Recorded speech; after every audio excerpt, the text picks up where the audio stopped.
Good morning, Thailand. My name is Alex, and I have some news updates from around the land of smiles for you today, this Monday, December 16th. Now, before we begin, please remember to like and subscribe. It really helps out the channel a lot. Now, today we will be talking about some daring rescues in Pattaya.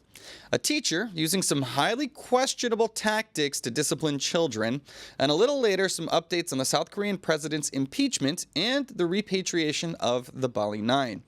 Now, unfortunately, our first story involves a grenade attack that took place at a Thailand fair that has left 3 dead and 48 injured. So a grenade attack at the amazing Highland Land Fair in Tak Province left 3 dead and 48 injured late last night. The explosion occurred near a crowded stage, sparking panic among over 8,000 attendees. Police identified the suspects as a Thai national and a Karen National Union member, targeting a rival group over a past feud. Emergency responders quickly transported victims to the hospital. The incident has prompted heightened nationwide security and a review of public event safety protocols. Prime Minister Pattaya Shinawatra expressed condolences and called for urgent action. So, yeah, apparently this is from rival groups that are not above doing these kinds of actions. What sucks is where they targeted them at an event with over 8,000 attendees. Obviously, not everybody involved in these groups. So, truly what we could call a terror attack. 3 dead, 48 injured. I'm sure there's a lot of collateral damage in that. Fortunately, it seems the suspects have been captured, but part of larger groups. So this is something that the Thai National Police Association, the military, I'm not entirely sure who would be responsible for trying to track down and stop the operations of these organizations. But it's an unfortunate event and tragic loss of life. And, of course, ruining everybody's night that's just there to try and enjoy a lovely fair. So hearts go out, condolences, and hopefully they can get to the bottom of this to prevent further such incidents from happening in the future.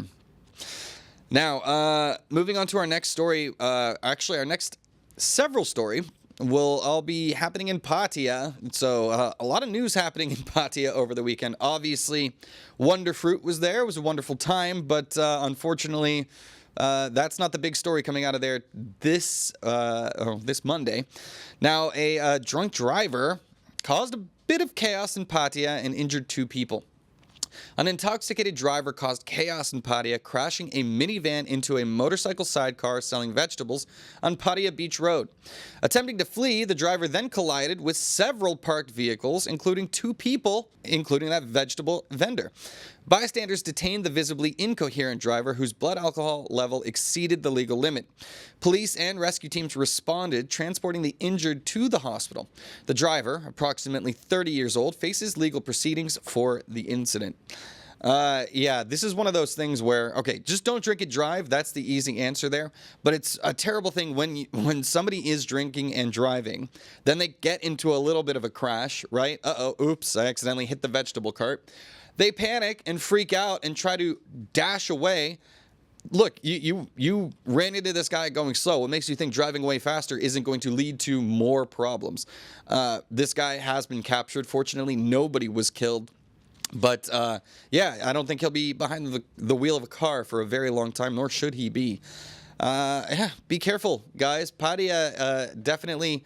There's been a lot of talk about revamping Pattaya's image to be a more family-friendly place, but it's still a party town, and there's still plenty of people making bad decisions there. So, yeah, keep your head on a swivel, especially if you're near the roadways.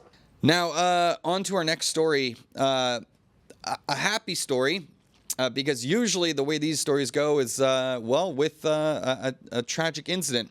This time, though, a German man was rescued from a balcony incident in Pattaya. Not a member of the flying club this time. Pattaya rescue workers saved a distressed 58-year-old German man who attempted to harm himself and jump from a 5th-floor hotel balcony on Soi Pattaya Beach Road 13. The dramatic incident unfolded on December 14th, with rescue teams intervening to restrain the man and provide first aid for severe head injuries before rushing him to the hospital. Hotel staff, alerted by loud shouting, forced the door open to find the man at the balcony edge. Police are investigating the incident while the man receives medical care. The quick response likely prevented a tragedy. Well, the guy was in not a good state at all. You can see a lot of blood in those images there. Fortunately, they were able to get to him before he managed to do something more dramatic and jump off of the balcony. This is one of those things, like, we always talk about the mysteriousness of the people jumping from balconies. That happens in Pattaya all too often. The so-called Pattaya Flying Club, as some with a dark sense of humor like to call it. But yeah, is it foul play? Is it self-inflicted? In this case, it does appear to just have been one very distressed man doing this all on his own. Fortunately, this has become such news in Pattaya that people are ready and quick to respond to it, and this shows that that readiness was put into action. So congratulations to the team down there for preventing the incident, and hopefully the man can get the help that he needs so that he doesn't try to do this to himself again. Tough stuff. All right, well, that's not the only rescue that's happening down in Pattaya. A Saudi couple was rescued after their jet ski capsized off of Jomtien beach. So, a Saudi couple faced a life-threatening situation when their jet ski capsized off Jomtien beach, leaving them stranded at sea for 5 hours. Good God. Al-Amri Abdulrahman Mahdi swam to shore to seek help, prompting rescue teams to locate his wife, Al-Amri Athir Saeed, floating 2 kilometers offshore.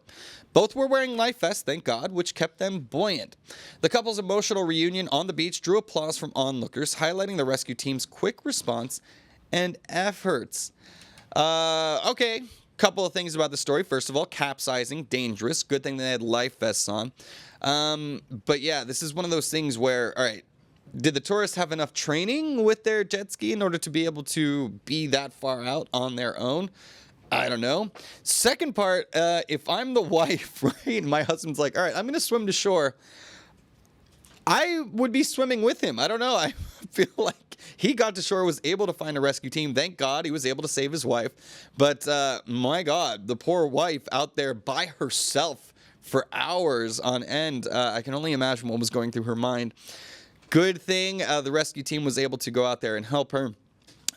Busy day or busy weekend for rescuers in Pattaya, and it just goes to show you that they are ready for anything. Congratulations to them and to the lovely couple for being able to escape this harrowing situation. Whew. That's some scary stuff, man. I don't know. That's one of my phobias. I've got what do they call it? Thalassophobia. If I was out there stranded on the water, just floating there, I would have all sorts of terrible things going through my mind. Good for her for escaping that situation. All right, on to our next story. We're still in Pattaya. This time we're dealing with a British man who was arrested for robbing tourists in Pattaya. We have some tourist-on-tourist crime.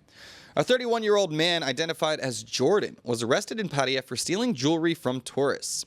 CCTV footage captured him snatching necklaces in 2 incidents, an Iranian tourist on December 8th along Soi Buak Khao and an Indian tourist near Soi Yen Sabai, the latter valued at over 200,000 baht. Police arrested Jordan at his Bangsaray residence on December 13th after identifying through his distinctive tattoos, muscular build. He remains silent on the charges while authorities pursue his accomplice. Jordan faces up to 5 years in prison or a 100,000 baht fine for the crimes. Yeah, pretty, I mean, you're standing out there, right? Like, you're a pretty distinguished looking guy when it comes to big muscles, tattoos, easily distinguished on CCTV. Not the brightest crayon in the box. Apparently he was working with an accomplice. The guy is staying mum. Snitches get stitches, apparently. But yeah, I think 5 years in prison, 100,000 baht fine. That's less than the value of the necklace that was snatched. I'm assuming that they got the jewelry back and were able to give it back to the rightful owners. But pretty crazy to me that expats or Farangs in general would engage in this kind of behavior because, they're going to crack down on you. Thai prison is not a very nice place to be. So, fortunately, they caught him and they were able to bring a little bit of justice to this story. But yeah, come on, guys. Get it together. Don't be snatching necklaces. Especially, this day and age, there's cameras everywhere. Like, good God. Be careful, everybody. And don't flaunt your stuff either. Make yourself a target because scumbags like this are lurking. Well, April, if that story has you shaking your head, this next one is going to have you, well, really questioning things in general, I'll just say. I'm nervous to say this headline out loud, but here we go. A Thai teacher has been accused of striking a child with a steel ruler. Guess where? On his penis. A Thai mother in Prachanburi accused a teacher of striking her 3-year-old son's penis with a steel ruler, causing severe injury. The boy revealed the alleged punishment occurred after he tore his book in class. Medical examinations confirmed bruising and inflammation, contradicting the teacher's claim that the injury happened outside of school. Despite filing a police complaint, delays arose due to pending medical documentation. Classroom security footage reportedly showed no evidence, and the teacher claimed the incident happened on a school holiday. The mother has turned to the media to seek justice as investigations continue. Ouch. Okay, a little bit of he said, she said going on right here. Whatever we do know, the child was injured in that area. Now, whether this was on school watch, whether the teacher himself inflicted the damage, or whether it was done to himself, a little 3-year-old, I would not expect to be able to lie about something like that, so I'm kind of inclined to side with the child, particularly since you would be in such trouble as a teacher and you would deny it. In any case, that's a little late for the circumcision, I'd say. Bad jokes, but anyways, the kid is okay, and the investigations are ongoing. Weird, though, because apparently they do have security footage in the classroom, and they aren't able to determine concretely whether this happened on school time or not. Teachers, I've been a teacher before. Not once have I ever felt the urge to give them a little whick to the groin area with a ruler. So despite many frustrations, there are better ways to handle that. Okay, in any case, if he did do it, hopefully he won't be able to do that to any other children. If not, then I guess we'll just see what happens. Jean-Paul Roscoe says, poor little fella. And Danny Fan says, the teacher should know the jewel rule. Exactly, man. Like, that is a sacred territory, okay? We do not whack people there. You're not supposed to be hitting children anywhere, really, for disciplinary action, but particularly there, that is a little egregious. Kazna, yes, makes your eyes water. Everybody, I think all of the men in the audience just crossed their legs a little bit at that story. Anyways, like I said, the kid will be okay. He's still intact, so we're fine.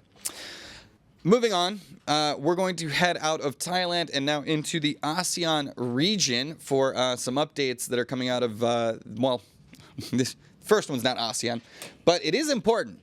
Now, we talked about the weird martial law incident that was happening in South Korea last week where the president declared martial law, then that act was swiftly reversed.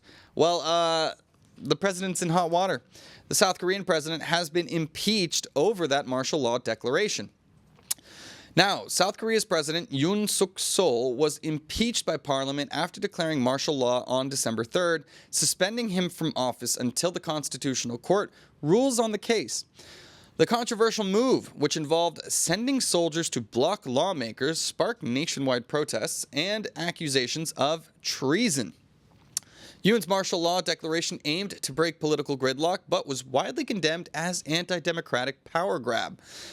Prime Minister Han Duck-soo is now acting president while investigations into Yoon and his administration continue.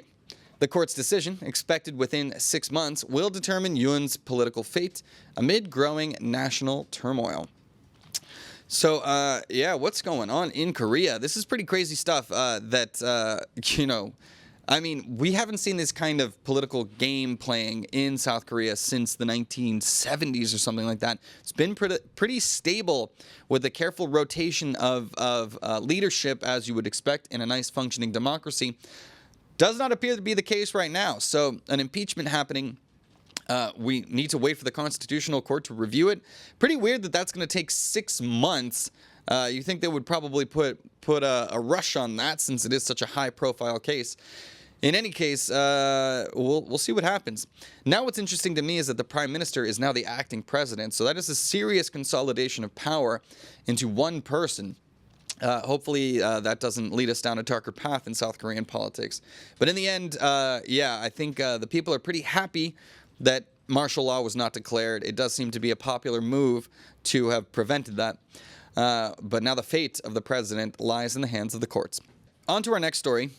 We're off to Singapore. Now, Singapore has executed an Iranian-Singaporean despite activist protests. Singapore has executed 9 individuals in 2023, including Masood Rahimi Mirzad, an Iranian-Singaporean convicted of drug trafficking despite international opposition.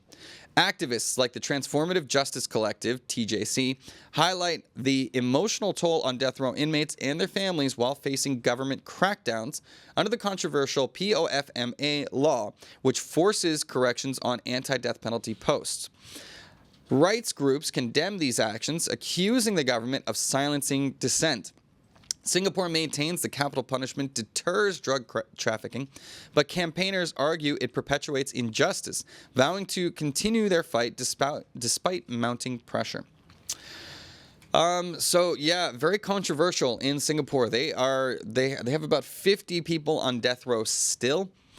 Mostly pertaining to drug charges, too. So these are not murderers per se, but in the eyes of the law over there, trafficking drugs is akin to murdering, right? So they keep saying that the death penalty, capital punishment, is a deterrent. Look, of course, it deters anybody from doing anything, but at the same time, it's still happening. So I'm not sure if it's happening more or less, but certainly, I don't know, the death penalty. Look, there are extreme cases where you see, like, child murderers or whatever, people that do absolutely horrendous, heinous stuff. But to me, drug trafficking is more of like an economics thing on the black market, right? It's a supply and demand thing.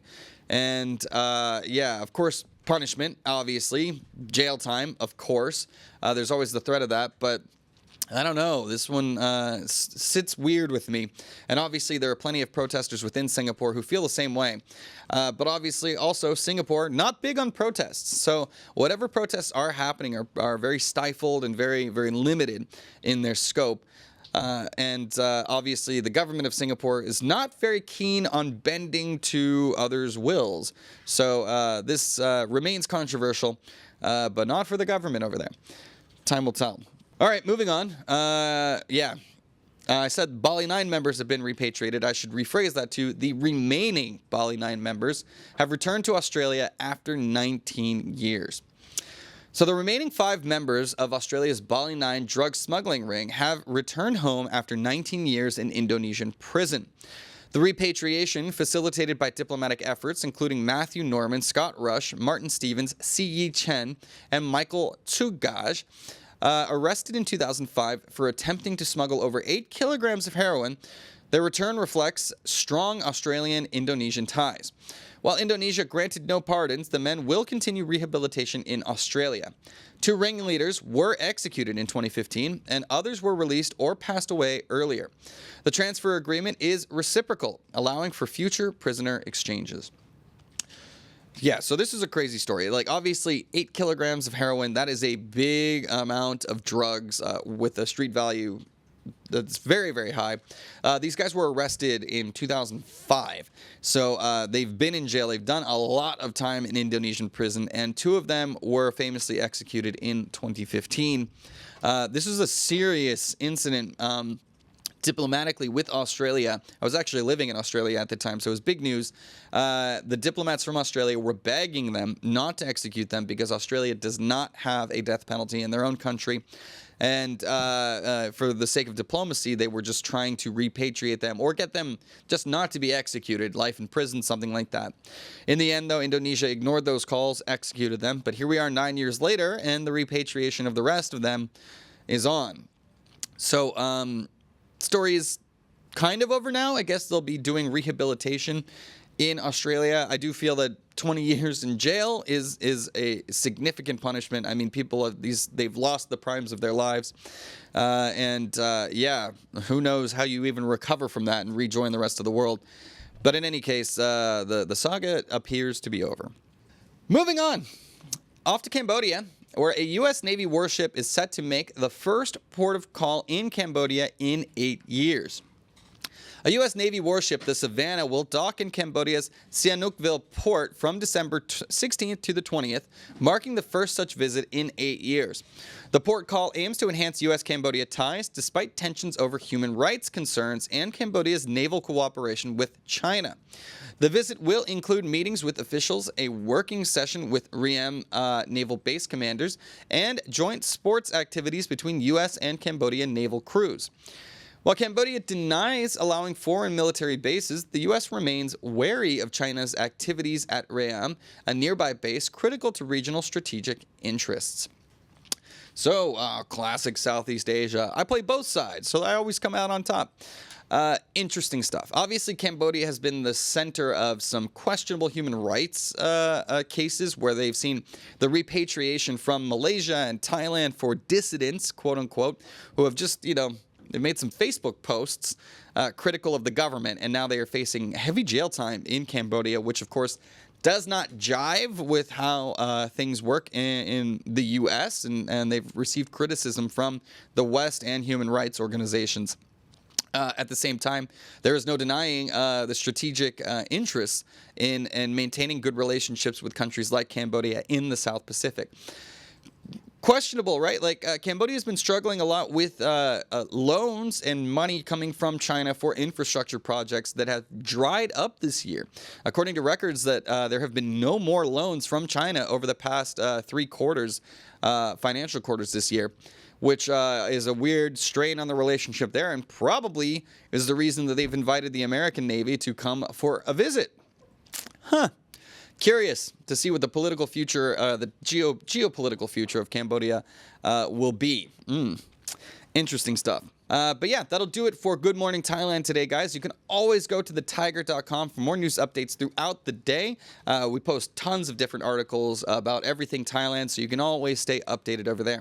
Also, go to ASEANnow.com if you'd like to join the conversation. You can set up an account there and join the largest online community of expats in Thailand and growing rapidly in the ASEAN region.